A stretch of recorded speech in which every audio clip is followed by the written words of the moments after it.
దాటే సమయానికి వాక్యంలోకి వెళ్ళిపోవాలి. ఇప్పుడు 11:15 కూడా ఇంకా అవ్వలేదు కాబట్టి ఒక గంట సేపు నేను చెప్పిన 12:15 అంతే. అంతకుమించి మిమ్మల్ని కూర్చోబెట్టను, ఎందుకంటే ఎండలు తీవ్రంగా ఉన్నాయి. కాబట్టి సమయాన్ని మీరు కూడా అందరూ పాటించి కొంచెం పెందలకడ రావాల్సిందిగా కోరుతున్నాను. హల్లెలూయా. కాబట్టి మీరు 9 గంటలకు వచ్చేస్తే ఇంకా సంతోషం. 9ంటికి రాగలిగితే 11:30కి అయిపోద్ది. ఎందుకంటే నేను రావడంతో వాక్యంలోకి వెళ్ళిపోతాను. ఇంక అప్పుడైతే ఇబ్బంది లేదు. హల్లెలూయా. 9ంటికి ఎంతమంది రాగలరు? బహు తక్కువ మంది ఎత్తుతున్నారు. కొన్ని 9:30కి ఓకే, 9ంటికి పెట్టేసుకుందాం. ఇంకా 9 నుంచి మనం 3 గంటల ఆరాధన కనుక 10 అయితే 1 గంట అవుతుంది, 9 అయితే 12 లోపలే అవుతుంది. ఓకే, అలాగ మనం మార్చుకుందాం. వచ్చే వారం నుంచి అందరూ కూడా అలాగ రండి. అయితే ఇంకొక చిన్న రిక్వెస్ట్ ఏంటంటే పాటలతో పాటుగా ప్రార్థనలు కూడా కొద్దిసేపు చేస్తే మంచిది. ఒక అరడజన పాటలు అనుకోండి, దానికి ముందు ఒక అరడజన ప్రార్థనలు అయిపోవాలి. హల్లెలూయా. అలాగా మరి ప్రార్థనలు చేయటం ద్వారా కూడా సంఘానికి, సంఘ బిడ్డలకు అందరికి కూడా క్షేమం. కనుక గత రాత్రి నేను చెప్పాను, మరి చాలామంది రాలేదు కనుక అందరికీ మరొకసారి నేను మనవి చేస్తున్నాను. వచ్చే వారం నుంచి 9 గంటలకు వచ్చేయండి. పాటలు పాడేవారు లేరు, మైక్ లేదు, డ్రమ్ము కొట్టేవాళ్ళు లేరు, ఈ బాధలే ఉండవు. ఒక 5-6 ప్రార్థనలు చేసేయండి ముందు. ఎందుకంటే పాటలు పాడటం వచ్చినా రాకపోయినా ప్రార్థన చేయొచ్చు, కరెంటు ఉన్నా లేకపోయినా ప్రార్థన చేయొచ్చు. మనకంటే ఉందనుకోండి, ఒకవేళ వాయిద్యాలు వాయించే బిడ్డలు ఉన్నా లేకపోయినా ప్రార్థన చేయొచ్చు. అందుకే ఒక 5-6 ప్రార్థనలు అయిపోతే మంచి మాటలు దేవుడు తన దాసుని ద్వారా మాట్లాడతాడు. సంఘములో అందరికీ ఆశీర్వాదాన్ని దేవుడు ఇస్తాడు. హల్లెలూయా. కనుక ఆ డ్యూటీ మరి ఎవరు తీసుకుంటారో అది తీసుకున్నవారు ధన్యులు. హల్లెలూయా. మరలా చెప్తున్నాను, ఒక 5-6 ప్రార్థనలు జరిపించిన తర్వాత అప్పుడు పాటల్లోకి వెళదాం. కనుక ఆ విషయాన్ని గమనించి వచ్చే వారం నుంచి ప్రార్థన చేయడానికి నేను వెళ్ళాలి మందిరానికి ముందే అని ఎంతమంది తలుస్తారో అలాగ దేవుని సన్నిధికి వచ్చి ప్రార్థనలు చేయండి. 5-6 ప్రార్థనలు అయిన తర్వాత ఇంకొక అరడజన పాటలు, ఆ తర్వాత వాక్యంలోకి వెళ్ళిపోదాం. దేవుని స్తోత్ర. 130 కీర్తనల నుంచి కొన్ని మాటలు చదువుకుందాం. ఒక మారు ప్రభు ఇచ్చిన అవకాశాన్ని బట్టి 2 చేతులు పైకెత్తి స్తోత్రం చెబుదాం. హల్లెలూయా. 130 కీర్తనలో భక్తుడైన కీర్తనకారుడు తెలియపరిచిన కీర్తనలో రాయబడిన మాటలు: యెహోవా, అగాధ స్థలములలో నుండి నేను నీకు మొర్రపెట్టుచున్నాను. ప్రభువా, నా ప్రార్థన ఆలకించు, నీ చెవియొగ్గిన ఆర్తధ్వని వినుము. చాలు. అగాధ స్థలములో ఉన్నానయ్యా, నేను ప్రార్థన చేస్తున్నా, నా మొర ఆలకించు, నా ప్రార్థన ఆలకించు. దేవుని సన్నిధిలో కన్నీరు గారుస్తూ ఏడుస్తూ చేస్తున్న ప్రార్థన. దేవుడు మన ప్రార్థన వినేవాడు. ఆయన మన ప్రార్థన విననివాడు కాడు, మన ప్రార్థన ఆలకించనివాడు కాడు. మన మొరను ఆలకించేవాడు. కానీ గత రాత్రి జ్ఞాపకం చేశాను, దేవుడు మన ప్రార్థన విననేరకి ఉండినట్లు ఆయన చెవులు, రక్షింపనేరకి ఉండినట్లు ఆయన హస్తము, అయినా మన దోషములు ఆయనకు మనకు మధ్యలో అడ్డు గోడలుగా ఉన్నందువలన ప్రార్థన చేసినా దేవుడు వినలేని స్థితిలో ఉన్నాడు. అందుకే అంటున్నాడు ఇక్కడ 3వ వచనంలో, యెహోవా, నీవు దోషములను కనిపెట్టి చూచిన ఎడల ప్రభువా, ఎవడు నిలవగలడు? నీవు దోషములను కనిపెట్టి చూస్తే మేము ఎక్కడ నిలబడతాం ప్రభువా? ఎందుకంటే ఒక దినము 1000 దినములుగా చూడగలడంట. ఇంకా మన దేవుడు 1000 దినములను కేవలము ఒక్క రోజుగా కూడా ఆయన చూడగలడు. అందుకే రాయబడిన మాట, అయ్యా, నీ సన్నిధిలో ఒక దినము గడుపుట 1000 దినములతో శ్రేష్టమైనటువంటి సమయంగా దేవుడు అనుగ్రహించాడు. హల్లెలూయా. అంటే ఒక వస్తువును దగ్గరగా తీసుకుని మనం పెద్దదిగా ఎప్పుడు చూడగలం? అది మనం మోయగలిగే అది అంత చిన్న వస్తువుగా మన చేతిలో ఉంటే. మరి భూమిని, విశ్వమును, సమస్తమును కలిసి ఆయన తన చేతులతో పట్టుకుని చూడగలడంట. అంత మహా గొప్ప దేవుడు మన దేవుడు. హల్లెలూయా. అందుకే ఆయన దృష్టికి ఒక దినము 1000 దినములుగా చూడగలడు. ఒక్కొక్క సెకనును కూడా అలా చూడగలడు ఆయన. అది ఇక్కడ రాస్తాడు.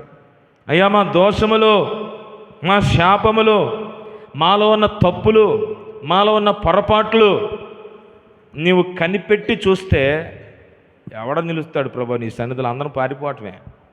కానీ నీ దగ్గర క్షమాపణ దొరుకుతుంది అంటాడు. హల్లెలూయా. అయినను జనులు నీ యందు భయభక్తులు నిలుపునట్లు నీ దగ్గర క్షమాపణ ఉందయ్యా. నీవు జాలి చూపించేవాడవు, నీవు క్షమించే దేవుడవు. హల్లెలూయా. కనుక ప్రభు దగ్గర క్షమాపణ ఉంది కనుక ఆయన దగ్గర క్షమాపణ పొందాలని ప్రభు కోరుతూ ఉన్నాడు.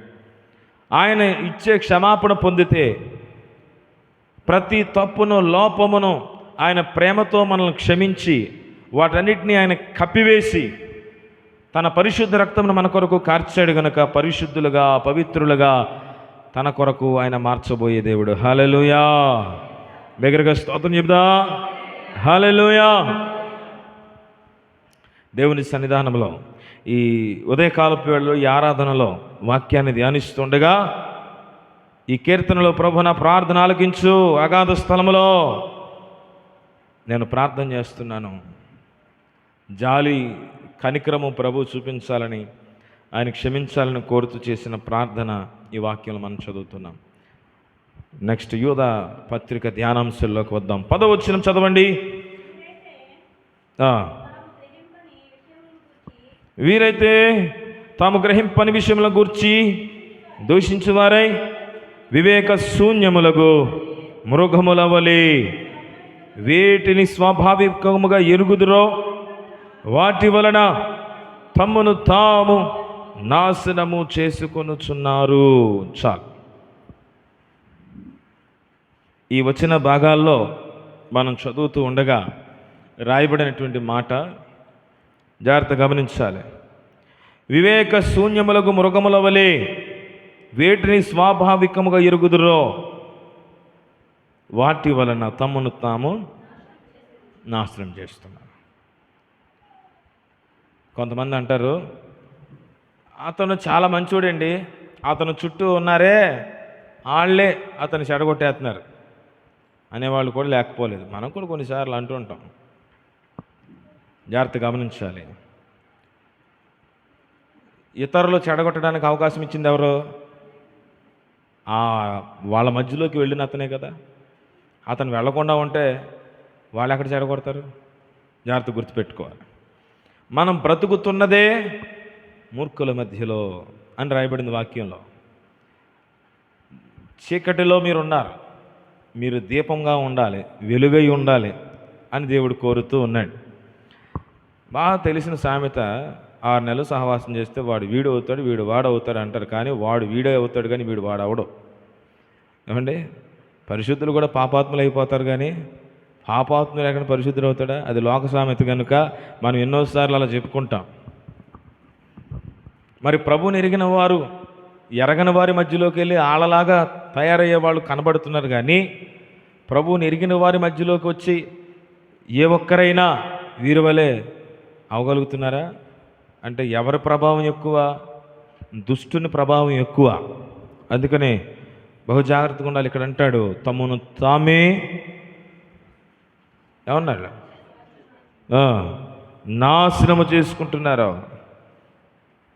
వివేక శూన్యములకు మృగముల వలె అని అంటాడు. మృగము అంటే అడవిలో నివసించే క్రూర మృగాలు, జంతువులను పోలినటువంటి బుద్ధులు అంట. కొన్నిసార్లు పశుప్రాయులు అంటాడు పాత నిబంధన భాగంలో. మనుషులు మానవత్వాన్ని విడిచిపెట్టి పశుప్రాయులుగా దేవుని యొక్క కృపను గుర్తెరగని స్థితిలో ఉన్నారంట. చూడండి, వివేక శూన్యము మృగములు అంటాడు. మీరు మృగముల దాకా పోవక్కర్లా, పెంచుకునే జంతువుల గురించే ఒక మారు ఆలోచిస్తే, ఇప్పుడు గేదెలు ఉన్నాయి, గేదెల్ని అందరూ పెంచుకునేవే, ఇంట్లో ఉండేవే. కానీ వాటికి ఎంత గడ్డి దొరికినా ఎక్కడైనా ఒక బీరకాయ పాత దొరికిందనుకో, వెళ్ళి అలా ఒక లొట్టేసుకుని వచ్చేస్తుంది. ఎక్కడైనా ఒక వంకాయ మొక్క దొరికిందనుకో, దానికి చెప్తే అర్థం అవుతుందా? వెళ్ళకూడదమ్మా నువ్వు, ఏంటదా? దాన్ని ఏమంటాడంటే పశుప్రాయమైన స్వభావం, దాని స్వభావం అంతే. అలాగే ఆ ఆ కింద ఉన్నాయి తొక్కమాకు, పక్క నుంచి వెళ్ళంటే పక్క నుంచి వెళ్తుంది, తొక్కుకుంటూ పోద్ది అది. అందుకంటాడు దేవుడు, కొన్నిసార్లు మనుషులు, మానవులు, దేవుని బిడ్డలైన వారు దేవుని మాట వినే విషయంలో ఎలా ఉన్నారంట? పశుప్రాయులుగా ఉన్నారంట. ప్రభు దగ్గరైన మాట వినని వారుగా. ఒక పశువు మాట ఎలాగైతే వినదో అలాగా మనుషులు దేవుని బిడ్డలైన వారు. ఇక్కడ ఇంకా లోతైన మాట చెప్తున్నాడు, పశుప్రాయులుగా మృగముల వలె అంటున్నాడు. ఇప్పుడు ఇదే గేదెకి, ఇప్పుడు ఈ గేదె కొంచెం తొక్కుంటూ పోతూ ఉంటుంది, లపమని పక్కన ఉన్న వాటిని కొరుక్కుపోతూ ఉంటుంది అంతే. అలాంటి గేదెనే మీరు అడవిలోకి వెళ్ళి చూడండి, ఏం చేస్తుంది? మీరు ఒకసారి వెళ్ళి హలో అని చెప్పారనుకో, ఏం చేస్తుంది? అడవి గేద ఎగరేస్తే అంతది అంతే. ఇంకా అది కొమ్ములతో ఎత్తి అవతల పడేస్తుంది కదా. అంటే అడవి గేద వంటి స్వభావం అంటది, దాని స్వభావం అది. ఇది మన ఊరిలో గేదెలాగే ఉందే అనిపిస్తుంది, కానీ అది కాదు, మృగము.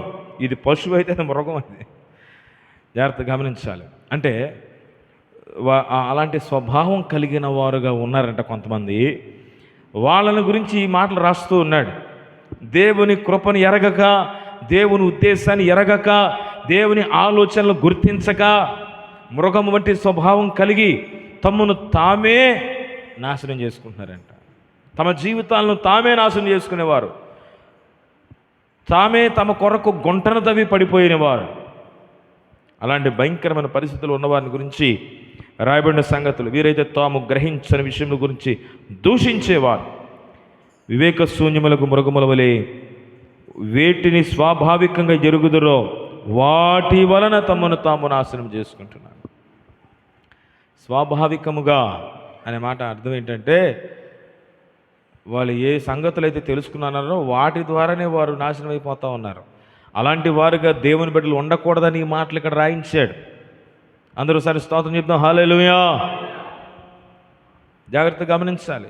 ఈరోజు దేవుని మాటలు వినుచుండగా, ఆయన పరిశుద్ధుడు, పవిత్రుడు, దేవుడు తన స్వరూపంలోనికి ఆయన పోలిక చొప్పున మనల్ని చేసుకున్నాడు. ఆయన స్వారూప్యం కేవలము శారీరకంగా మాత్రమే కాక ఆత్మ సంబంధమైనదిగా కావాలని తన కుమారుడైన క్రీస్తును మన కొరకు పంపించాడు. ఈ రూపం ప్రభు యొక్క రూపంలాగా మారాలని దేవుడు కోరుతూ ఉన్నాడు. దేవుని స్తోత్రం కలుగును గాక, హల్లెలూయా. కాబట్టి జాగ్రత్త గమనించాలి. ఇంగ్లీష్లో 2 మాటలు ఉన్నాయి, ట్రాన్స్ఫర్మేషన్, తర్వాత ట్రాన్స్ఫిగరేషన్ అని. అంటే మారడము, రూపమే మారిపోవడం. ఏది కావాలి మనకి? మారడమా, రూపం మారిపోవడమా? నీ ఆత్మ సంబంధమైన రూపం అంతా కూడా మారిపోవాలి. దేవుని స్తోత్ర. మనసు మారి నూతన మగుట వలన రూపాంతరం పొందండి, రోమపత్రికలో చెప్పబడిన మాట. హల్లెలూయా. అంటే అసలు మనసు మారితేనే రూపాంతరపు అనుభవం, మనసు మారితేనే నూతనమైన అనుభవాలు. మనసు మారకుండా నూతనమైన అనుభవాలు ఎక్కడ ఎవరికి ఉండవు. నీ మనసు కొత్తదైతే నీ ప్రపంచం కూడా కొత్తదే. హల్లెలూయా. నీ మనసు కొత్తదైతే నీ చుట్టూ ఉన్న ప్రజలు కూడా కొత్తగానే కనబడతారు. మనసు కుళ్ళిపోతే, మనసు చెడిపోతే మనం చూసే విధానం కూడా చెడిపోయినట్టుగానే అనిపిస్తుంది. కారణం మనం చూసే విధానం బాలేదు. ఆ విధానం మారాలని దేవుడు కోరుతూ, నీ మనసు మారి నూతన మగుట వలన రూపాంతరము పొందండి అని చెప్పాడు. కనుక ఈ ఉదయకాల సమయంలో అటువంటి రూపాంతరపు అనుభవాన్ని దేవుడు ప్రతి ఒక్కరికి ఆయన అనుగ్రహించునుగాక. హల్లెలూయా. చాలామంది సేవకులు కనుక పెళ్లి సంబంధాలు చూడమని బోల్డ్ అని వచ్చేస్తుంటాయి నాకు. ఏంటవి? అప్లికేషన్లో ఫోటోలు, బయోడేటాలు కుప్పలుగా వచ్చేస్తుంటాయి. అదేంటి అసలు? మనం ఎక్కడ ఎవరికి పెళ్ళిళ్ళు చేసినట్టు చరిత్ర లేదు. కాకపోతే మీరు చాలామంది దగ్గరికి వెళ్తారుగా, ఇదిగో మా అమ్మాయి, ఇదిగో మా అబ్బాయి అని పెడుతుంటారు. సరే, మన వర్తా సాయంగా మనకు తెలిసిన వాటిలో కొంచెం అటు ఇటు పెడుతుంటాం. సరే, ఇలా కొంతమంది అమ్మాయిలు పంపిస్తారు, అబ్బాయిలు పంపిస్తారు. అన్ని మధ్య ఎవరో పంపించారు, అమ్మాయికి చాలా వయసు అయిపోయిందండి, మీరు తొందరగా చూడాలంటే నేనేం చేసేది? ఇది ఎక్కడ కొడవరా బాబు, 33 వచ్చేసినాయండి, 91లో పుట్టింది అని అంటున్నారు. నేనేం చేస్తా? నేను ఆల్రెడీ పెట్టాను చాలామందికి. వాళ్ళు నా సంఘం కాదు, అంటే అలా వేరేగా కాదు, నా ప్రయత్నం చేస్తున్నా. మా క్యాస్ట్లోనే కావాలి, ప్రభు నమ్ముకున్న వాళ్ళే కావాలి. నేను తప్పనట్లా. నాకు చెప్పారు 32 అప్పుడు కనీసం, 33 మొన్న మార్చిలో పుట్టినరోజు అయిందంట. నేను అందులో చూస్తే అందులో కనబడుతుంది, ఓహో 33 కూడా ఎంటర్ అయిపోయినాయి. అందుకని ఒకసారి చెప్పారు, ఒక వారం కూడా అవ్వాల. వారం తిరగకముందు ఏం చేశారు పాస్టర్ గారు?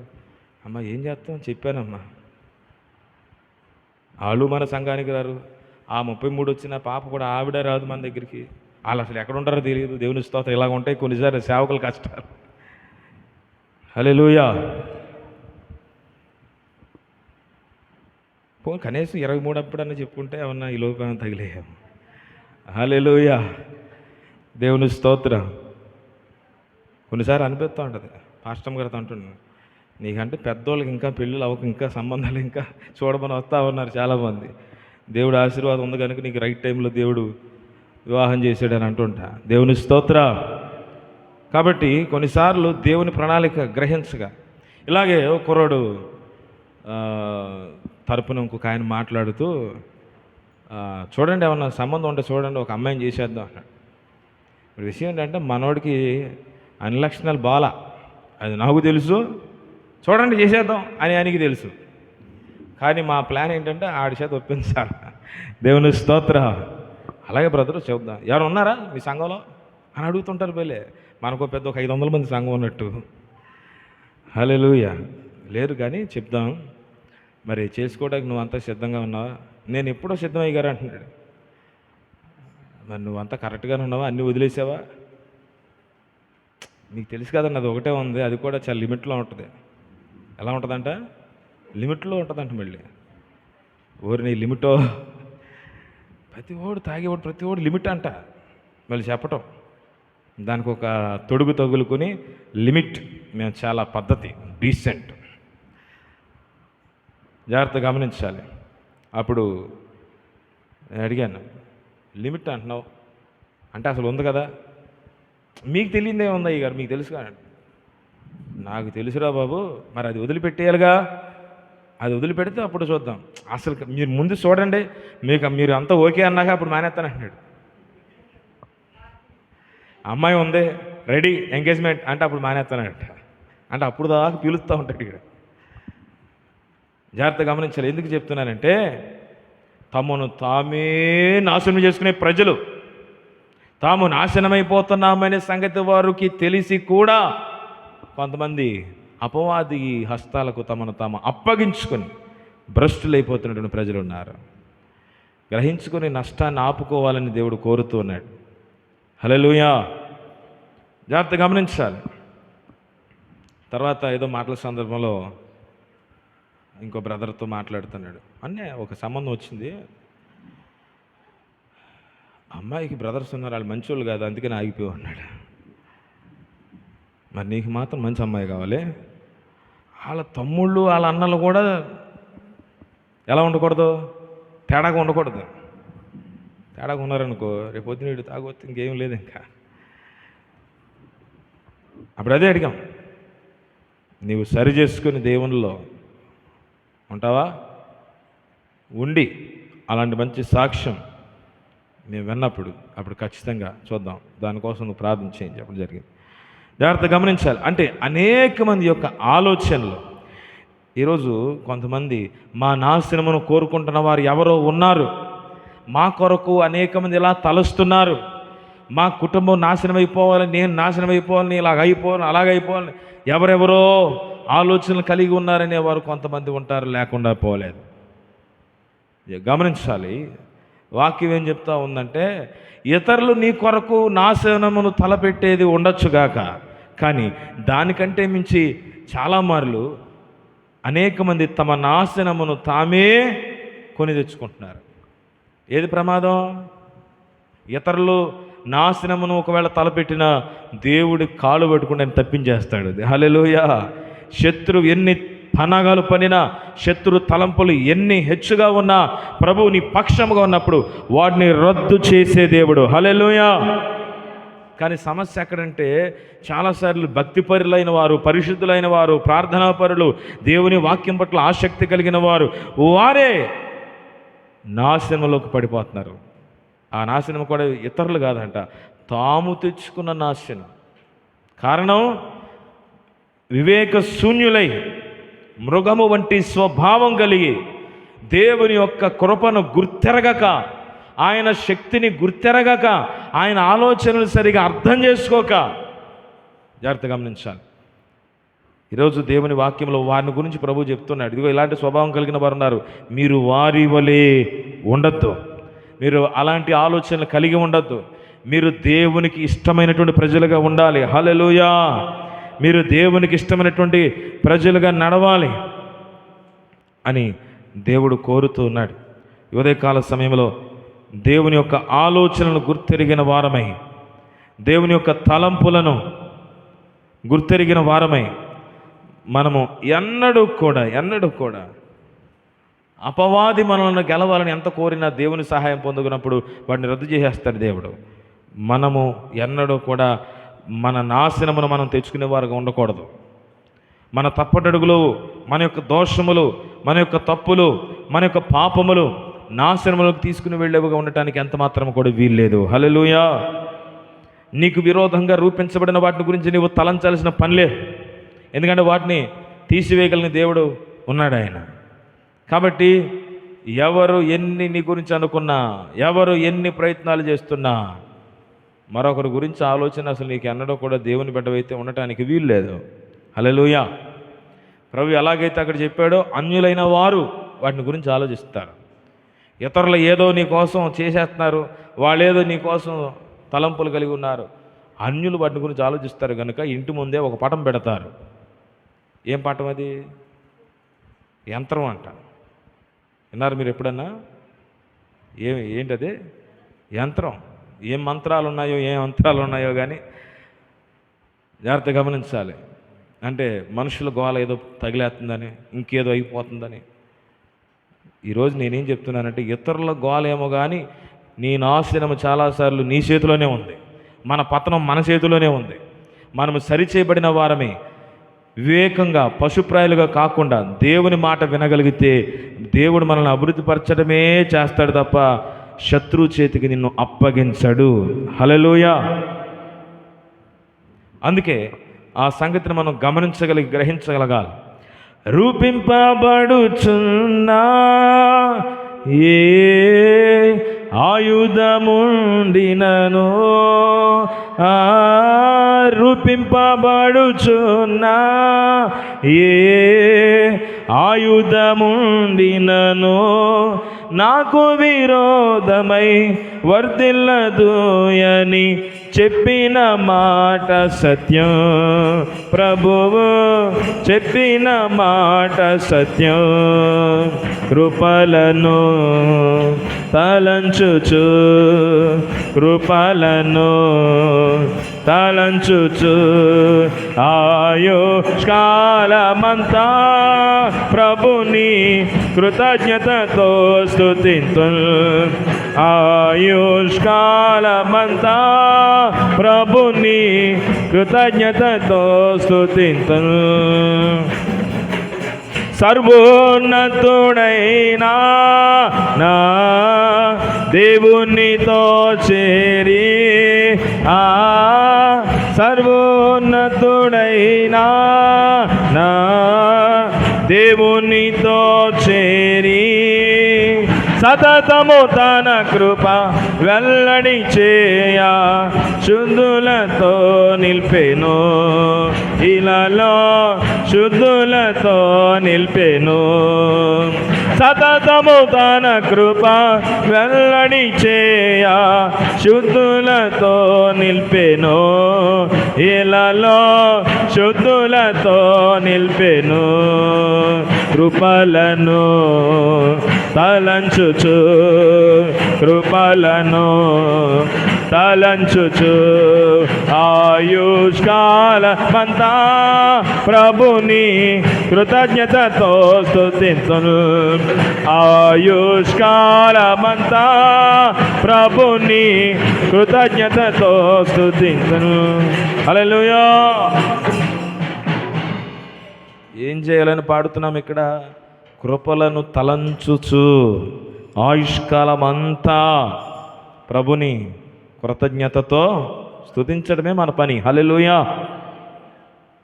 కానీ అక్కడ ఉన్న వారి గురించి చెప్తున్నాడు, వాళ్ళు గ్రహింపని సంగతులను దూషించేవారు. దూషణాత్మ వారి జీవితంలో ఉంది. వివేక శూన్యముగా మృగముల వలె తమను తామే నాశనం చేసుకునే స్వభావం వారిలో ఉంది. అటువంటి స్వభావం ఈరోజు ఎవరిలోనూ కూడా ఉండటానికి వీల్లేదు గాక. హల్లెలూయా. అందుకనంటే ఒక ఆయన రాసుకున్నాడు, ఆయన కొనుక్కున్న ఆటో మీద నన్ను చూసి ఏడవకుండా, అదేదో బాగుందని అందరూ కూడా అదే రాసుకున్నారు. గమనించాలి, నిన్ను చూసి ఎవరు ఏడ్చినా, నీ వ్యతిరేకంగా ఎన్ని ఆయుధాలు రూపించినా ఏది వర్ధిల్లకుండా దేవుడు చేయగలడు. హల్లెలూయా. నీవు దేవుని దగ్గర సరిగా ఉంటే నీకు ఇవ్వబడిన ఆయుష్కాలం అంతా ప్రభును స్తుతించుచు కృపలను తలంచడమే కనుక నీ డ్యూటీ అయితే, దేవుడు నిన్ను కాపాడమే, దేవుడు నిన్ను పోషించడమే, ఆయన నిన్ను తప్పించడమే, ఆయన నీకు సహాయకుడుగా ఉండడమే ఆయన డ్యూటీ. గట్టిగా స్తోత్రం చెప్దా. హల్లెలూయా. అది కాకుండా వాళ్ళు ఏడుతున్నారండి, వీళ్ళు ఏడుతున్నారండి అని మనం కూడా ఏడుస్తూ ఏమని రాయబడింది? తమ్మును తామే నాశనం చేసుకుంటారట. ఈరోజు శత్రువు కలుగజేసే నాశనము కంటే నీ చేతిలో నుండి నీకు కలిగే నాశనం ఎక్కువ. నీ భక్తిహీనతను బట్టి, నీ బుద్ధిహీనతను బట్టి, నీ అవివేకమును బట్టి, నీ ప్రార్థన లేని జీవితాన్ని బట్టి, నీ పాప సంబంధమైన బ్రతుకును బట్టి, దేవుని యొక్క మాట విననోళ్ళని పరిస్థితిని బట్టి కలిగే నాశనం ఎక్కువ. ఇంకా చెప్పాలంటే శత్రు అని తలంచే ఏ తలంపు అయితే నీకుందో, ఆ శత్రువులో నుండి వచ్చే అపాయము కంటే, శత్రువు నుండి వచ్చే ప్రమాదము కంటే నీ శరీరం నుండి జరిగే దాడి గొప్పది. అందుకే శరీరాన్ని జయించగలిగిన వారమే ఉండాలి. ఈ శరీరం దేవునికి మాత్రమే అంకితమైపోవాలి. హల్లెలూయా. అందుకంటాడు, శరీరం అంతటికి కేంద్రస్థానమైన మనస్సు మారి నూతన మగుటు వలన రూపాంతరం చెందండి. హల్లెలూయా. కాబట్టి మనసు మారితే మొత్తం కొత్తదిగా అవుతుంది. నీ మనసు మారినప్పుడు ప్రపంచమంతా కొత్తదిగా నీవు చూడగలుగుతావు. మనసుని శుభ్రం చేయగలిగినది వాక్యం మాత్రమే, ఆయన మాటలు మాత్రమే, ఆయన ఆలోచనలు మాత్రమే. అందుకంటాడు ప్రభువా, నీవు దోషాలను కనిపెట్టి చూస్తే నీ ఎదుటి ఎవడు నిలవగలడు? ఎవడు కూడా నిలవలేడు ప్రభువా. మాకంత ధైర్యం లేదు. ఎందుకంటే ఆయన దోషములను కనిపెట్టి చూస్తే ఆయన ఎదుట మనం నిలవలేని స్థితి. కానీ అంటాడు, నీ దగ్గర క్షమాపణ ఉంది, నీ దగ్గర కృప దొరుకుతుంది ప్రభువా, క్షమాపణ దొరుకుతుందయ్యా. నీ దగ్గరకు వచ్చే వారిని ఒట్టిగా పంపించేవాడు కాదు, వారికి క్షమాపణ ఇచ్చేవాడు, వారికి కృపను అనుగ్రహించేవాడు. అందుకే ప్రభు దగ్గరికి వచ్చి వారి సమస్యల గురించి చెప్పినప్పుడు, ఇదిగో నీ పాపములన్నీ క్షమింపబడను. ఆయన ఈ మాట చెప్పాడని చాలామంది అభ్యంతరపడితే ప్రభు అంటున్నాడు కదా, ఇదిగో మనుష్య కుమారునికి పాపములను క్షమించుటకు అధికారం ఇవ్వబడినది. హల్లెలూయా. రోగం పోతుందని చెప్పచ్చుగా, పాపం అని ఎందుకు చెప్తున్నాడు? కారణం పాపముతో ముడిపెట్టబడినటువంటి రోగం గనుక ఆయన ముందుగా ఆ వ్యాధికి, రోగానికి, ఆ మనిషికి ముఖ్య శత్రువైన పాపము నుండి ఆ వ్యక్తులను దేవుడు విడిపించాడు. గత రాత్రి కూడా జ్ఞాపకం చేసుకున్నాం, నా పేరు పెట్టబడిన నా జనులు తమ్మును తాము మనం చేయాల్సినవి అన్నమాట తగ్గించుకొని ప్రార్థన చేయాలన్నాడు. అంతేగాని ప్రార్థన చేసి తగ్గించుకోవడం కాదు, ముందే తగ్గింపు స్వభావం రావాలి. అలా ప్రార్థన చేసి ఇంకేం చేయాలంట? నన్ను వెదకి చెడు మార్గంలోని విడిచినడలా 3 కార్యాలు దేవుడు చేస్తాడు. 1, వారి ప్రార్థన నేను వింటాను. హల్లెలూయా. 2, నేను వారిని క్షమిస్తాను. 3, నేను వారి దేశమును స్వస్థపరచుదును. హల్లెలూయా. ఎందుకంటే ఏం కావాలండి?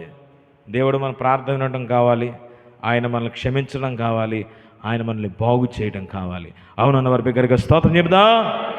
హల్లెలూయా. కాబట్టి ఉదయ కాలపు వేళలో దేవుని మాటలు వినుచుండగా ఈ పరివర్తన మనస్సు నీ లోపల కలగాలి, ఈ పరివర్తన ఆలోచన నీ లోపల కలగాలి. ఎక్కడ అవిధేయత నీవు చూపెడుతున్నావో, పశుప్రాయులని, మృగమని, ఇలాంటి మాటలు దేవుడు వాడడానికి గల కారణం ఒక్కటే, మనుషుడు తన స్వభావాన్ని మరిచిపోయి దేవుని దగ్గర విధేయత చూపవలసిన చోట విధేయత చూపట్లేదు, మాట వినవలసిన చోట మాట వినడం లేదు, ఆయన సన్నిధిలో సరి చేసుకోవలసిన చోట సరి చేసుకోవట్లేదు, పాపమును విడిచిపెట్టవలసిన చోట పాపమును విడిచిపెట్టట్లేదు. జాగ్రత్త గమనించాలి. అంటే ఒక మృగం ఎలాగుందో, ఒక పశువు ఎలాగుందో అటువంటి స్వభావము కొన్నిసార్లు విశ్వాసుల యొక్క మనసులోకి వచ్చేసే పరిస్థితులు ఉన్నాయి. అందుకే ఈ వాక్యంలో దేవుడు అంటున్నాడు, అట్లాంటి వారిని చూపించిదిగో, ఇలాంటి వారు ఉన్నారు, దేవుని రాకడ సమీపంగా ఉంది. ఇలాంటి వారు దేనికి సూచన తెలుసా? వీరు తమ నాశనమును తామే చేసుకుంటున్నారు, తామే నాశనం అయిపోతున్నారు. వేరే వాళ్ళ వల్ల కాదు, వాళ్ళ వల్ల వీళ్ళ వల్ల నువ్వు పతనమైపోతున్నావు అని అనుకుంటావు. కొన్నిసార్లు వాళ్ళు నాకు బడి ఎడుతున్నారు, వీళ్ళు నాకు బడి ఎడుతున్నారు, నన్ను గురించి వాళ్ళు ఇలా అనుకుంటున్నారు. ఏమని అనుకునేవ్వండి, 1,00,000 అనుకునేవ్వండి. మీరు ఒక్కటే స్తోత్రం చెప్పండి, హల్లెలూయా. మీరు ఒక్క స్తోత్రం చెప్తే నీ గురించి 1,00,000 అనుకున్నా, నీ గురించి ఎన్ని అనుకున్నా ఒక్క స్తోత్రంతో తుడిచిపెట్టుకుపోతాయి అంతే. నమ్మిన వారందరూ కూడా ఆమేన్ చెప్పండి. నిన్ను గురించి ఎవరు ఏమనుకునేది కాదు, అసలు నిన్ను గురించి నీ రక్షకుడైన దేవుడు ఏమనుకుంటున్నాడు అనేది కావాలి. నీ ప్రభు నీ కొరకు తన ప్రాణం పెట్టినవాడు, నీ కొరకు తన ప్రాణం ఇచ్చిన రక్షకుడు నీ దగ్గరకు వస్తే నిన్ను గురించి ఆయన ఏం చెప్తాడు? ఏమైనా ప్రియబిడ్డని చెప్తాడా? ఇతను నా ప్రియకుమారుడని చెప్తాడా? దానియేలుతో అంటున్నాడు, దానియేలు నీవు నాకు బహుప్రియుడవు. హల్లెలూయా. ఊరికి చెప్పేశాడా దానియేలు నీవు బహుప్రియుడు అని? దానియేలు దేవునికి ఎంత దగ్గరయ్యాడో, దానియేలు దేవునికి ఎంత దగ్గరగా మార్చబడ్డాడో, ప్రభుతో సహవాసం చేసినవాడు, ఆయనతో అన్యోన్య సంబంధం కలిగిన వాడు, రోజుకి 3 సార్లు ప్రార్థన చేస్తున్నాడు. వ్యతిరేకమైన ఆజ్ఞ తన మీదకు వచ్చినా లెక్క చేయక, మనుషులను లెక్క చేయక దేవుని మాత్రమే లెక్క చేస్తున్నాడు, ప్రభు వైపు మాత్రమే చూస్తున్నాడు. దేవుని స్తోత్రం కలుగును గాక. హల్లెలూయా. అతడు చేయవలసిన అతడు చేశాడు. వాళ్ళు వచ్చి తీసుకెళ్ళిపోతుంటే సైలెంట్గా వెళ్ళిపోయాడు, తలకాయ ఉంచుకుని. సింహముల గుహలో తీసుకెళ్ళి కూర్చోబెట్టారు. ఒక సింహాన్ని దగ్గరికి వచ్చిందా? హల్లెలూయా. కారణం దేవునితో తన సహవాసం బాగుంది అంతే. వాళ్ళు ఎన్ని ప్లాన్లు వేసినా ఏది అవలా. అయ్యిందండి ఏమన్నా? భక్తులు అనేక మంది కీడులు తలపెట్టినా వాటిని వారి జీవితంలో తలపెట్టినా అవి జరగకుండా దేవుడు ఆపేశాడు. ఈ ఉదయకాలపు వేళలో నీకు వ్యతిరేకంగా రూపింపబడి ప్రతి ఆయుధము వర్ధిల్లదుగాక. నీకు వ్యతిరేకంగా తలంచే తలంపులన్నీ యేసు నామములో కొట్టివేయబడునుగాక. అది నీవు నమ్మగలిగితే దేవునితో కూడా సత్సంబంధం కలిగి ఆయన ఎదుట పశుప్రాయులము కాక, ఆయన ఎదుట మృగం వలె కాక, ఆయన ఎదుట ఆయన మాట వినేవారుగా ఉంటే మనందరికీ కూడా మేలు. హల్లెలూయా. ఆయన ఎదుట మన యొక్క జీవితాన్ని తగ్గించుకొని దేవునికి ఇష్టమైన జీవితం మనం జీవించగలిగితే, యాకోబు పత్రిక 4:10 చదవండి, మనందరికీ బాగా తెలిసినటువంటి మాట.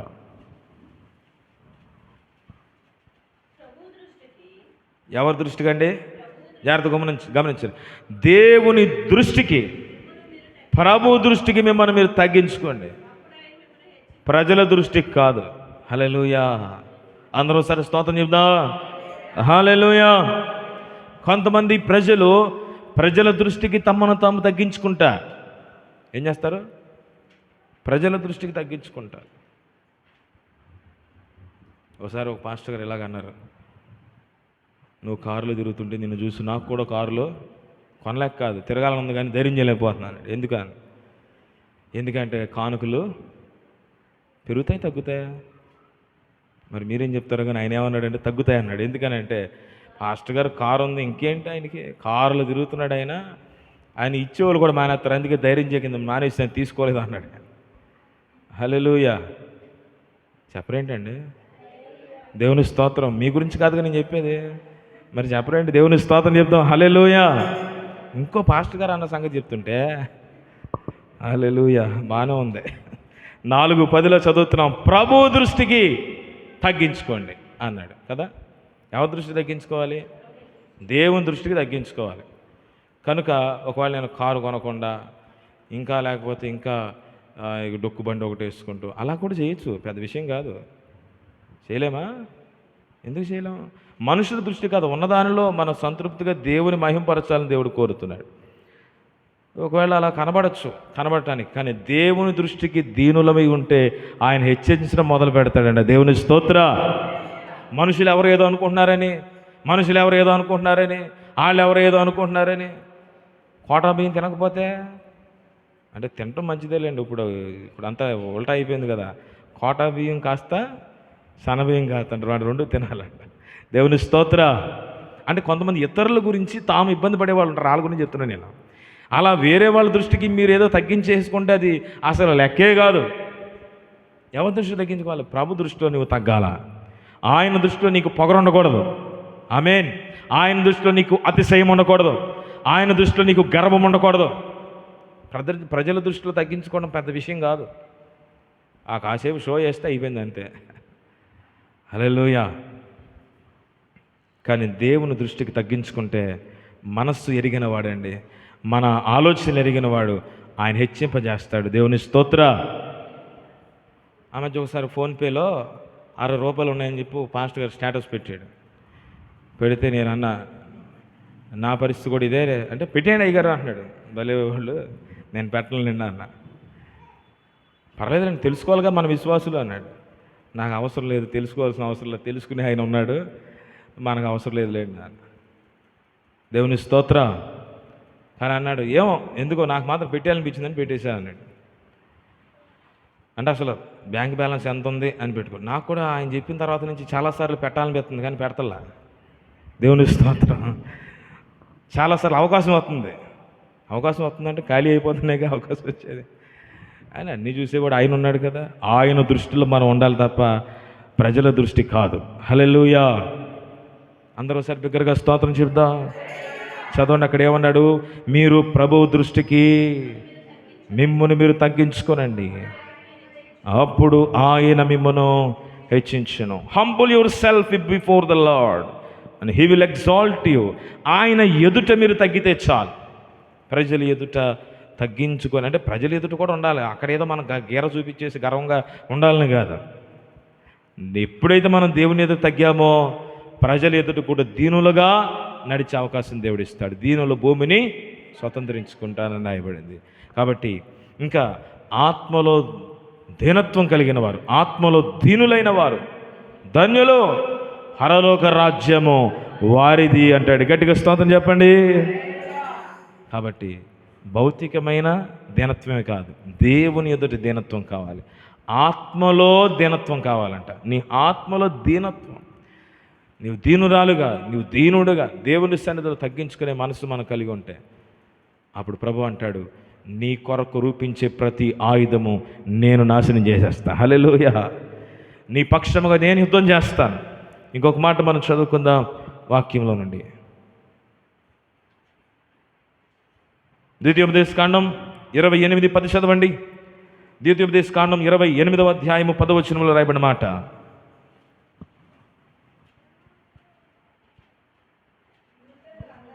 భూప్రజలందరూ యెహోవా నామమున నీవు పిలువబడుచుండుట చూచి నీకు భయపడుదురు. ఈ మాట అందరూ చెప్తారు, ఒకసారి నాతో పాటు చెప్పండి ఈ మాట. భూప్రజలందరూ యెహోవా నామమున నీవు పిలువబడుచుండుట చూచి నీకు భయపడుదురు. నీకు భయపడతానంటే నిన్ను చూసి కాదు, స్పష్టంగా రాశాడు. ఆయనను చూసి నీకు భయపడేలా చేస్తాడండి. గట్టిగా స్తోత్రం చెబుతా. హల్లెలూయా. నీకు నాకు భయపడమంటే ఏమండి, ఒకవేళ డబ్బును బట్టి ఒకవేళ భయపడచ్చేమో, రౌడీజాన్ని బట్టి, బలమును బట్టి, బలగమును బట్టి భయపడచ్చేమో. అవి ఖాళీ అయిపోతే భయపడేది లేదు. కానీ నీవు దేవునితో కూడా ఉన్న వ్యక్తివైతే, నీవు ఆయన పేరట పిలువబడుతుండని చూచి వారు నీకు భయపడుదురు అన్నాడు. అంటే ఎంత గొప్ప ధన్యత దేవుడు ఇచ్చాడండి. నీ పక్షంగా ప్రభు ఉంటే, నీతో దేవుడు ఉంటే నేను నాశనము చేసేది ఏది కూడా నీ మీద ఏలదు. హల్లెలూయా, దేవునికి స్తోత్రం కలుగునుగాక. హల్లెలూయా. కాబట్టి దేవుని సన్నిధిలో ప్రభువు యొక్క కృపను బట్టి ఈరోజు ఆయన పేరు మనకు పెట్టబడింది. మన ఎవరము? ఆయన బిడ్డలము. అదే కదా అంటాడు ఇక్కడ 2వ దినవృత్తాంతాలు 7:14, నా పేరు పెట్టబడిన నా జనులు, నా పేరు పెట్టబడిన నా జనులు. హల్లెలూయా. అందరూ ఒకసారి బిగ్గరగా స్తోత్రం చెప్దాం. హల్లెలూయా. ఈరోజు దేవుని సన్నిధానంలో దేవుని యొక్క భయమును కలిగిన వారమే ఆయన పేరట మనం పిలువబడితే, ఆయన ప్రజలముగా మనం ఉంటే, ప్రభు అన్నాడు భూప్రజలు నీకు భయపడతారు అంటే శత్రువు నీ ఎదుట నిలబడకుండా ప్రభు చేయగలిగిన వాడు. ఆమేన్. సంఖ్యాకాండము 6వ అధ్యాయము 27వ వాక్యం కూడా చదువుదాం. సంఖ్యాకాండము 6వ అధ్యాయము 27వ వచనం.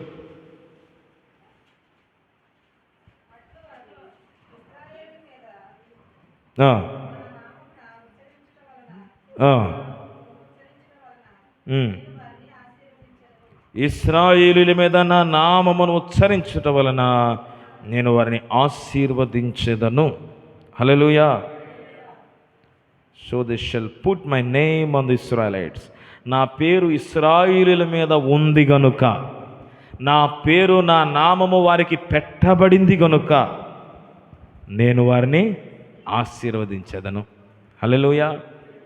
దేవుడు ఆశీర్వదిస్తాడంటే ఆయన పేరు పెట్టబడిన జనులు దీవించబడతారు, ఆయన పేరు పెట్టబడిన జనులు ఆశీర్వదించబడతారు అని రాయబడింది దేవుని సన్నిధిలో. ఈరోజు ప్రభు పేరట దీవించబడాలని మనం కోరుతూ ఉన్నాం. ఒక ఆయనకి ఆవు ఉంటే ఓ రోజు 2 దూడలు పుట్టినాయంట. ఒకటి నల్లది, ఒకటి తెల్లది. ఈ 2 దూడలు పుడితే ఆలోచించి ఈయన ఏం చేశాడంటే, ఇది ఎలాగో నల్లగా ఉంది, ఈ నల్ల దూడని ప్రభువుది అని మనం పేరు పెట్టేద్దాం అని చెప్పి అనుకున్నాడు. అనుకోకుండా ఈ తెల్ల దూడ ఎటు దారి తప్పిపోయింది, పోయింది. పాస్టర్ గారికి కూడా చెప్పాడు.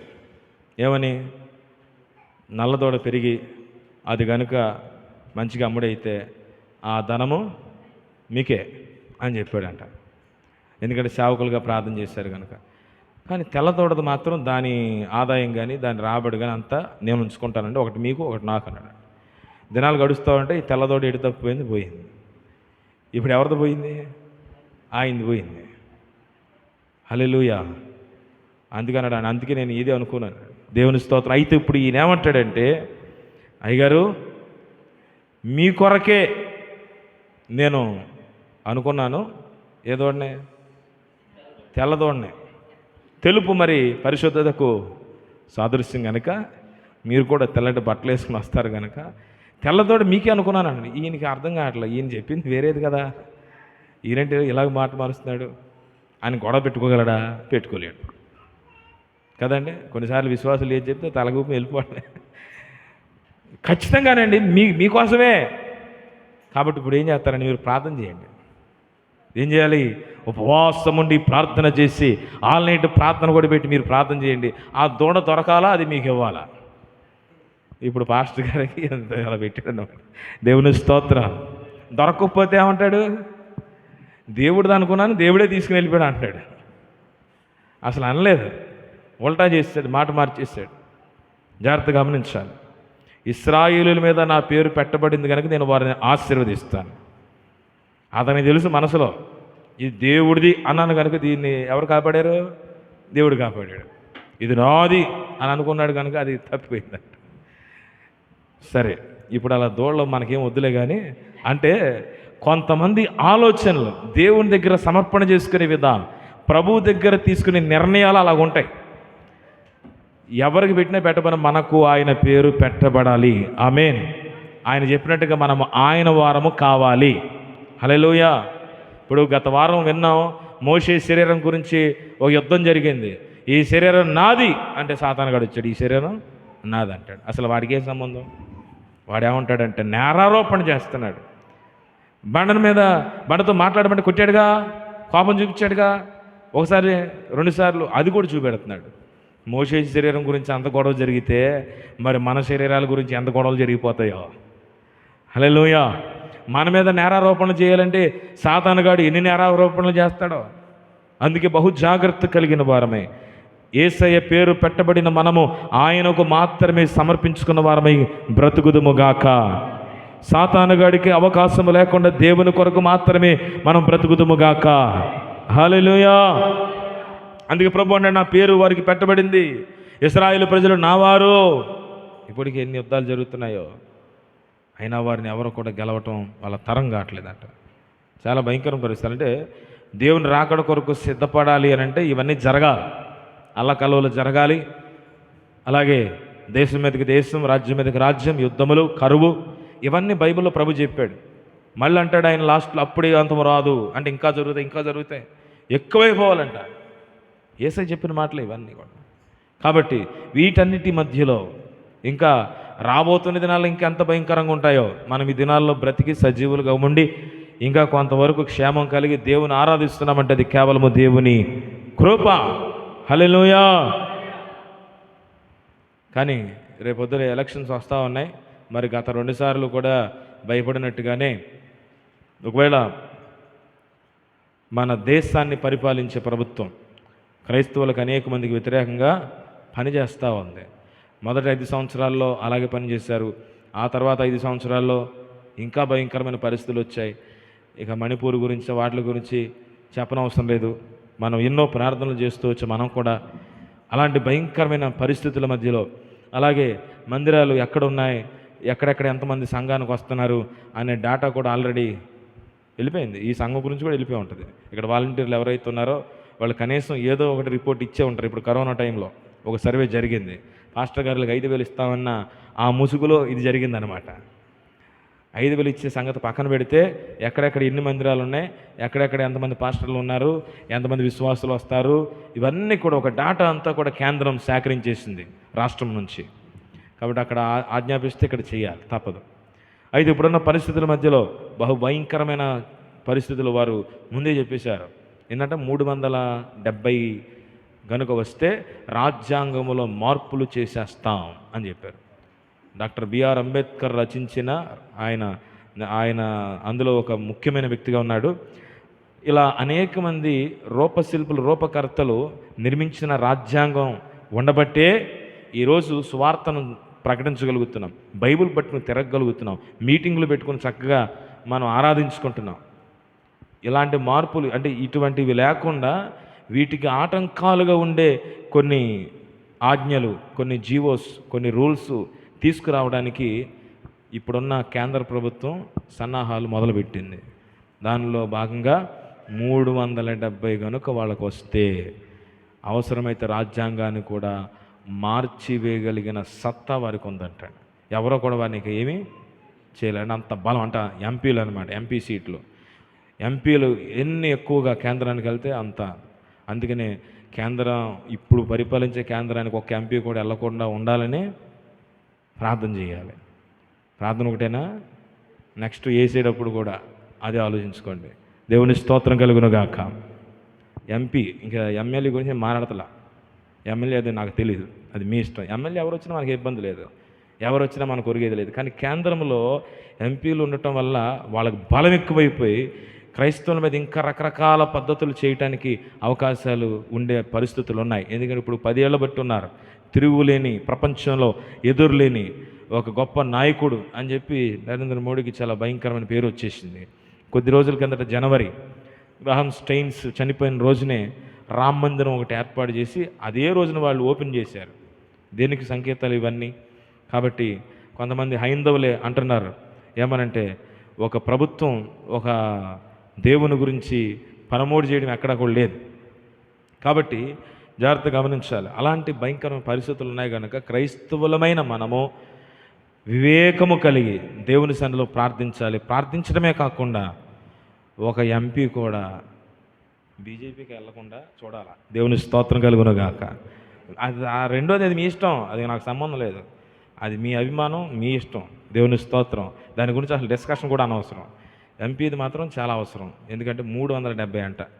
వాళ్ళకి 300 లోపు కానీ లేకపోతే అసలు రాకుండా పోయినా పర్లేదు. దేవుని స్తోత్ర.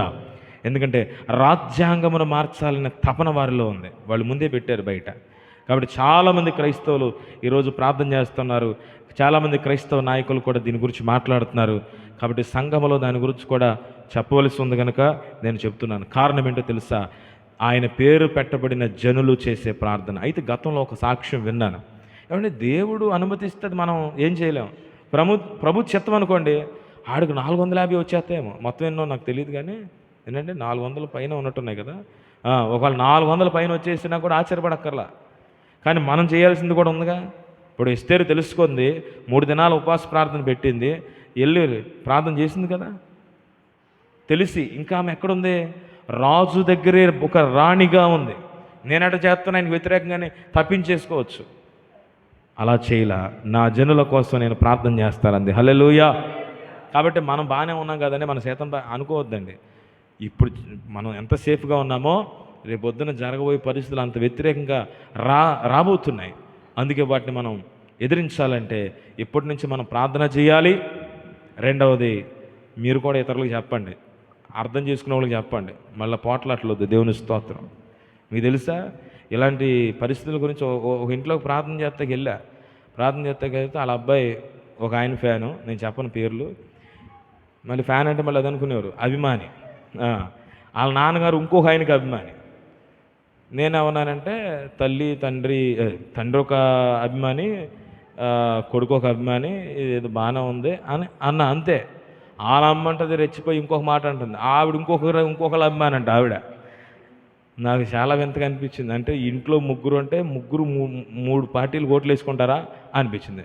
అంటే ఇప్పుడు నేను కాసేపు ఇంకా అక్కడ గట్టిగా ఉన్నాను అనుకో, వాళ్ళు ముగ్గురు కొటేషన్లాగా ఉన్నారు. వద్దు, సమాధానం, సంతోషం, ప్రార్థన అని చెప్పి ప్రార్థన చేసేసి నేను తప్పించుకుని వచ్చేసాను. అది వేరే సంగతి. ఎందుకంటే ఆవిడికి నచ్చిన ఆయన గురించి ఆవిడ చెప్తుంది. ఆయన అంటున్నాడు. అందరూ కలిసే ఉంటారు అక్కడ. కానీ విషయం ఏంటంటే ఎవరి అభిమానం వాళ్ళది. సరే, ఆ సంగతి వదిలేయండి. కాబట్టి రాజ్యాంగమును మార్చగలిగే కెపాసిటీ మాత్రం ఈ ప్రభుత్వానికి, అంటే ఇప్పుడున్న కేంద్ర ప్రభుత్వానికి, సెంట్రల్, దానికి రాకుండా ఉండాలని మనం ప్రార్థన చేయాలి. దానికోసం కూడా మనం ప్రయత్నం చేయాలి. గట్టిగా స్తోత్రం చెప్దా. హల్లెలూయా. కాబట్టి ఇతరులకు కూడా మీరు చెప్పడానికి ప్రయత్నం చేయండి. అంతేగాని గొడవ మాత్రం పెట్టుకోమాకండి. హల్లెలూయా. కాబట్టి ఇక్కడ ఎవరి అభిమానం ఎవరికి వేసుకొని ఎవరికి నష్టం లేదు, క్రైస్తవులు నష్టం లేదు. రాజ్యాంగమును మార్చే పరిస్థితి మాత్రం రాకూడదు. ఓ సాక్షి విన్నాను, ఈ రాజ్యసభలో సంథింగ్ ఒక మంచి పొజిషన్లో ఉన్న ఆయన, నేను దీంట్లో కూడా న్యూస్లో కూడా చూశాను నేను, ఓపి త్యాగి అని, మరి 70లోనే ఎప్పుడో చాలా కాలం క్రితం ఆయన గురించి చెప్పబడింది ఏంటంటే, క్రైస్తవుల మీద ఒక వ్యతిరేకమైన ఒక జీవో పాస్ చేసి దాన్ని అమలు చేయటానికి సిద్ధపడ్డాడు క్రైస్తవులకు వ్యతిరేకంగా. ఓపి త్యాగి ఆయన అంతా కూడా సిద్ధం చేసేసి ఇక వచ్చేద్దాం అనుకునేసరికి జ్వరం భయంకరంగా వచ్చి చచ్చిపోయాడంట. తెలుసా మీకు? చచ్చిపోయాడు. అతను ఏదైతే ప్రవేశపెట్టాడో దాన్ని మరలా ఇంకొకళ్ళు బయటికి తీసుకురావడానికి ధైర్యం చేయలేదంట. నిజంగా జరిగింది మన భారతదేశంలో.